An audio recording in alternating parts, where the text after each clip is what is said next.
नमस्कार मैत्रिणींनो, मी सोनाली स्वागत करते तुमचं आजच्या एका नवीन व्हिडिओमध्ये। तर आज आहे आपल्या शिलाई कामाचा 5वा दिवस। तर आजच्या व्हिडिओमध्ये आपण बघणार आहोत बाहीची एकदम परफेक्ट कटिंग कशी करायची, तेही एकदम परफेक्ट फॉर्म्युला सहित। म्हणजे बाहीची रुंदी कशी काढायची किंवा बाहीची आपण कॅप हाईट साईज नुसार कशी काढायची त्याच्या व्हिडिओमध्ये आज आपण बघणार आहोत। तर इथून मागे आपण 4 दिवसात शिलाई क्लासच्या अगदी डिटेलमध्ये सगळी बेसिक माहिती बघितलेली आहे। पण काय बरं एक दोन मैत्रिणींची कमेंट आली होती की त्यांना बाहीची कटिंग ती आहे ती परफेक्ट अशी समजलेली नाही। तर कारण आपण इथून पुढे पण ज्या सिरीज घेणार आहोत, कटोरी ब्लाउज असू दे, डबल कटोरी ब्लाउज, प्रिन्सेस कट, जो कोणी कुठला पण ब्लाउज असू दे, बाही आपल्याला कटिंग येणं गरजेचं आहे। कारण प्रत्येक आपण ब्लाउजला बाही कंपल्सरी जोडतो। त्याच्यासाठी म्हणलं अगोदर एक बाही कटिंगवर एक प्रॉपर व्हिडिओ बनवूया, म्हणजे तुम्हाला पुढच्या जर आपण जे ब्लाउज शिकणार आहोत त्याच्यात बाहीविषयी कुठलाही प्रॉब्लेम येणार नाही। ओके, त्याच्यासाठीच मी आज हा व्हिडिओ घेतलेला आहे आणि या व्हिडिओमध्ये तुम्हाला अगदी डिटेलमध्ये सगळी माहिती सांगणार आहे मी। तर व्हिडिओ तुम्ही कुठेही स्किप न करता तुम्ही अगदी शेवटपर्यंत नक्की बघत जा। म्हणजे काय होतं ना, जे छोटे छोटे पॉईंट असतात ते मिस होतात, मग त्याच्यानंतर तुम्हाला ते समजत नाही व्यवस्थित। तर एखादा पॉईंट जरी मिस झाला तरी मग ते आपली बाही कटिंग चुकते। मग त्याच्यामुळे तुम्ही व्हिडिओ अगदी शेवटपर्यंत नक्की बघत। तर इथे बघा बाहीची रुंदी कशी काढायची ते आपल्याला शिकायचं आहे। तर इथे बघा समजा मी 28 साईज घेतली, तर 28 साईज त्याला आपल्याला 4 भाग करायचे। ते 4 भाग किती येतात? 7 इंच, 7 चौक 28। त्याच्यातून आपल्याला 1 इंच मायनस करायचा, म्हणजे उत्तर किती आलं? 6 इंच। तर जेव्हा पण आपण बाहीची अशी रुंदी टाकतो, ही समजा बाही झाली, तर ही रुंदी टाकतो ना त्यावेळेस आपल्याला ही रुंदी येते 6 इंच। त्याच्यात आपल्या साईडला 1.5 इंच शिलाई मार्जिन करायचे। म्हणजे हा जो आपला शेप येतो समजा बाहीचा, तर ही साईडला झालं इथून शिलाई मार्जिन, आणि ही झालं आपली पूर्ण मुंडा खोली। आणि हा जो फॉर्म्युला वापरून जर तुम्ही बाहीची कटिंग केली ना तर एकदम परफेक्ट अशी बाहीची कटिंग येते। याप्रमाणे ही झाली आपली शिलाई मार्जिन। तर ही जे आपल्याला पूर्ण बाहीची रुंदी आहे ती घ्यायची 6 इंच आणि साईडला ही 1.5 इंच शिलाई मार्जिन। मग आता तुम्ही शिलाई मार्जिन 1.5 इंच 2 इंच जेवढं पण घेत असाल ते इथं तुम्हाला साईडला ऍड करायचं आहे। त्याचप्रमाणे इथे बघा 34 साईजचा आपण घेऊया। समजा आपली छाती आहे 34 साईज, त्याचा 4 ने आपल्याला भागायचं, म्हणजे किती येतो? तर 8.5। 8.5 चे 4 भाग केले की किती होतं? 34 इंच। ओके, त्याच्यातून आपल्याला 1 इंच मायनस करायचं। तर 8.5 मधून 1 इंच कमी केलं तर किती राहतं? 7.5 इंच। मग आपली जी 34 साईज साठी एकदम प्रॉपर अशी आपला मुंडा किती आहे? 7.5 इंच। त्याच्यात आपल्याला साईडला शिलाई मार्जिन, हे काय आहे? शिलाई मार्जिन, शिलाई मार्जिन। हे आपल्याला त्याच्यात शिलाई मार्जिन ऍड करायचं, आणि आपलं पूर्ण बाहीची रुंदी आलेली आहे 9 इंच। मग 34 साईज साठी आपल्या बाहीची रुंदी आहे 9 इंच। शिलाई मार्जिन पकडू ना।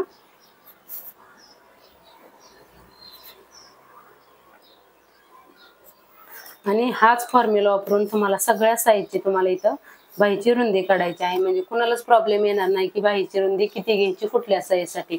हा एकदम परफेक्ट फॉर्म्युला आहे। आणि प्रश्न राहिला कॅप हाईटचा, तर प्रत्येक साईज नुसार आपल्याला कॅप हाईट किती घ्यायची।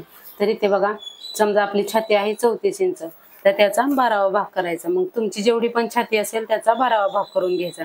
तर आता समजा 34 डिवाइड 12, तर उत्तर किती आलं आहे? 2.8। मग त्याचा 12वा भाग किती आला? 2.8। मग आपण ही वरून जी कॅप हाईट इथं खाली घेतो ती घ्यायची आहे आपल्याला 2.8, म्हणजेच 3 इंचाला 2.8 म्हणजेच किती? 3 इंचाला एक लाईन कमी।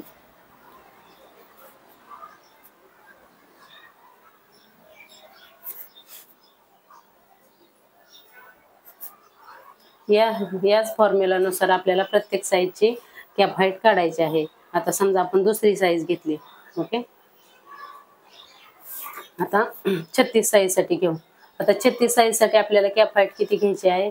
तर 36चा आपल्याला 12वा भाग काढायचा आहे। तर 36चा 12वा किती भाग किती येतो? 9 त्रिक 36। मग त्याचा 12वा भाग आला, तर इथे बघा 36चा 12वा भाग काढायचा आहे। तर आपल्याला इथं काय करायचं? 36 डिवाइड 12, तर उत्तर किती येतं? 3 इंच। म्हणजे 36 साईज साठी आपल्याला 3 इंच कॅप हाईट घ्यायची आहे। ओके, असंच तुम्हाला प्रत्येक साईज नुसार काढायचे आहे। समजा इथं आपण 48 साईज घेतली, तर 48 साईजचा इथं 12वा भाग काढायचा। तर ह्या फॉर्म्युलानुसार तुम्हाला प्रत्येक साईजची कॅप हाईट परफेक्ट येते। 48 डिवाइड 12, तर उत्तर आलं 4 इंच। तर मग आता मला 48 साईज साठी कॅप हाईट किती घ्यायची आहे? 4 इंच.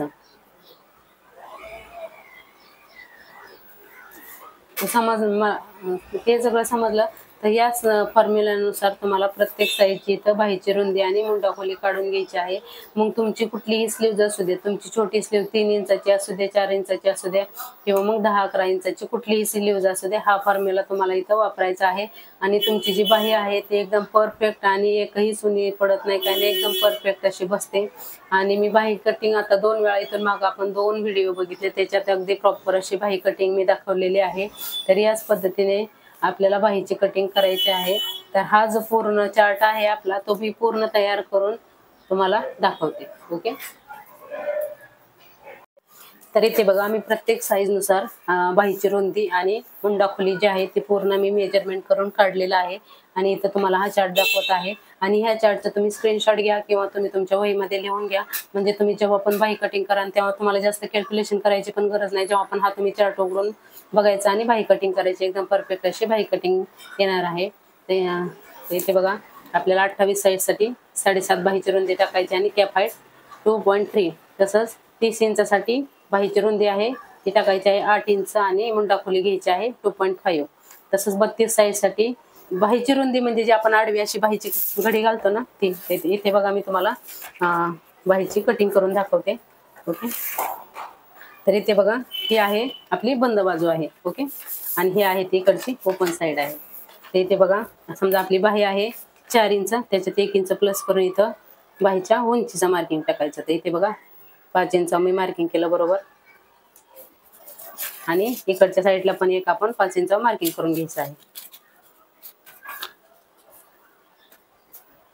ओके. आणि ही लाईन आपण सरळ आखून घेऊया.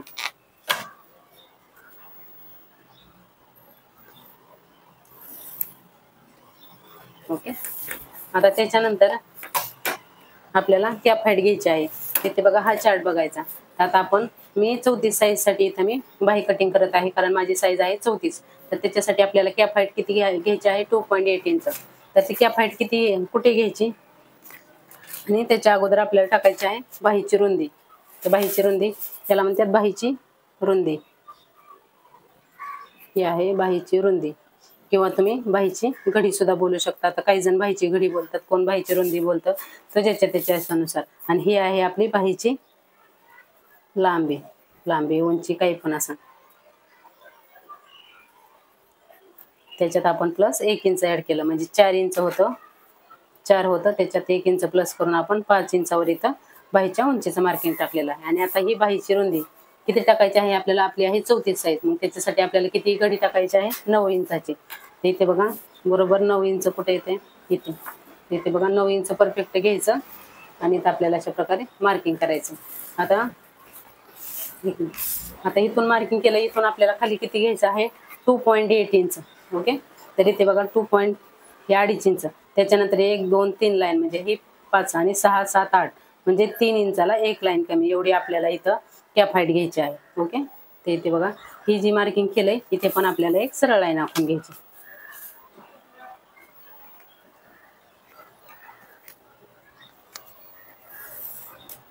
तर इथे बघा ही पण आपण सरळ लाईन आखून घेतली आणि इथं पण आपण पूर्ण बॉक्स तयार करून घेऊ म्हणजे तुम्हाला समजेल.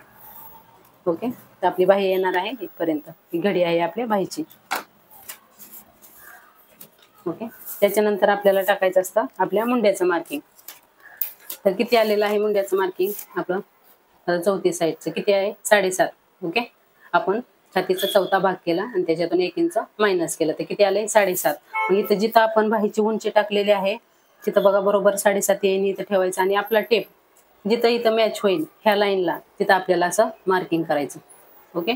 आणि त्याच्यानंतर साईडला तुम्ही शिलाई मार्जिन जेवढं घेत असाल तेवढं 1.5 इंच 2 इंच काय घ्यायचं असेल तेवढं. तर आपण साईडला शिलाई मार्जिन इथं 1.5 इंच ठेवलं होतं, तिथं 1.5 इंच मार्किंग करून घ्यायचं किंवा 2 इंच तुम्हाला जेवढं ठेवायचं असेल तेवढं.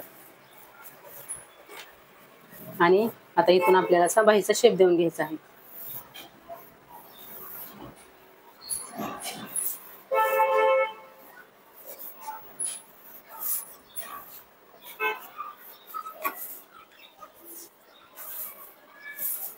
आणि पुढच्या आकारासाठी आपल्याला याचा मध्य काढायचा.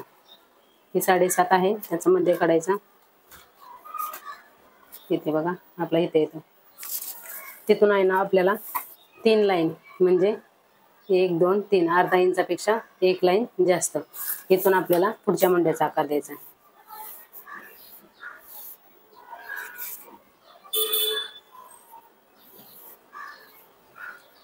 इथे बघा अशा प्रकारे शेप देऊन घ्यायचा आहे. त्याच्यानंतर इथे आपल्याला दंडघेर आहे 6 इंच माझा आणि साईडला शिलाई मार्जिन. तर मी प्रत्येक ह्याच्यात 2 इंच शिलाई मार्जिन घेते ब्लाऊज मध्ये, कारण मग आतमध्ये फोल्ड करायला अर्धा इंच जातं आणि 1.5 इंच परफेक्ट असं आपलं शिलाई मार्जिन राहतं. तर इथे बघा अशा प्रकारे ही आपली लाईन जोडून घ्यायची आणि आता आपली बाही जी आहे ती कटिंग करून घ्यायची. समजलं तुम्हाला? याला म्हणतात कॅप हाईट. ती कॅप हाईट आपण किती घेतली? 2.8 इंच. आणि ही जी ही आहे बाहीची घडी आपली, ही बाहीची रुंदी झाली आणि हे आहे आपला दंडघेर. दंडघेर जेवढा पण असेल त्याचा आपण हाफ करून घेतो. तर दंडघेर घेतला 6 इंच, टोटल आहे आपला 12 इंच. ओके. आणि इथं आपण साईडला 2 इंच शिलाई मार्जिन घेतलेलं आहे. तुम्हाला शिलाई मार्जिन जेवढं घ्यायचं असेल त्याच्यानुसार तुम्ही इथं शिलाई मार्जिन घेऊ शकता. मी प्रत्येक साईज मध्ये 2 इंचच घेते. आता आपण बाहीची कटिंग करून घेऊया.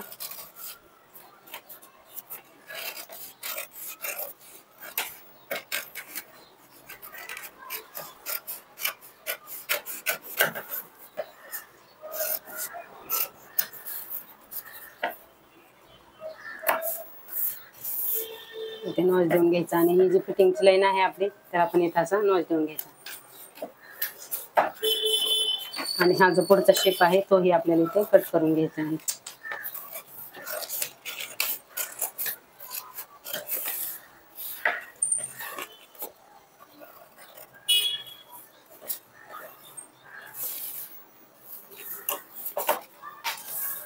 इथे बघा अशा प्रकारे आपली 34 साईज साठी बाहीची कटिंग झालेली आहे. आणि तुम्हाला ही बाहीची कटिंग कशी वाटली, याचा फॉर्म्युला कसा वाटला ते मला कमेंट करून नक्की सांगा. आवडला असला तर लाईक करा, शेअर करा आणि चॅनलवर नवीन असाल तर चॅनलला सबस्क्राईब नक्की करा. म्हणजे असेच महत्त्वपूर्ण टिप्स तुम्हाला आपल्या चॅनलवर बघायला भेटत असतात. आणि ही जी सिरीज चालू आहे ते तुम्ही कंपल्सरी फॉलो करा, म्हणजे तुम्हाला ब्लाऊज शिवायला अगदी परफेक्ट येणार म्हणजे येणारच. ओके. तर चला आता भेटूया पुढच्या नेक्स्ट व्हिडिओमध्ये. तर नेक्स्ट व्हिडिओ आपण 1 टक्सचा घेऊ. कटोरी ब्लाऊज घेणार होतो पण त्याच्या अगोदर म्हणलं बेसिक कव्हर करून घ्यावं. आता 4 टक्स शिकलेलो आहोत आपण आता. त्याच्या अगोदर एक ब्लाऊज आपण 1 टक्सचा घेऊया, म्हणजे तुम्हाला समजेल की 1 टक्स ब्लाऊजची कटिंग कशी करायची असते ते. आणि मग नंतर आपण कटोरी ब्लाऊज चालू करूया. ओके. चला तर मग बाय, भेटूया नेक्स्ट व्हिडिओमध्ये.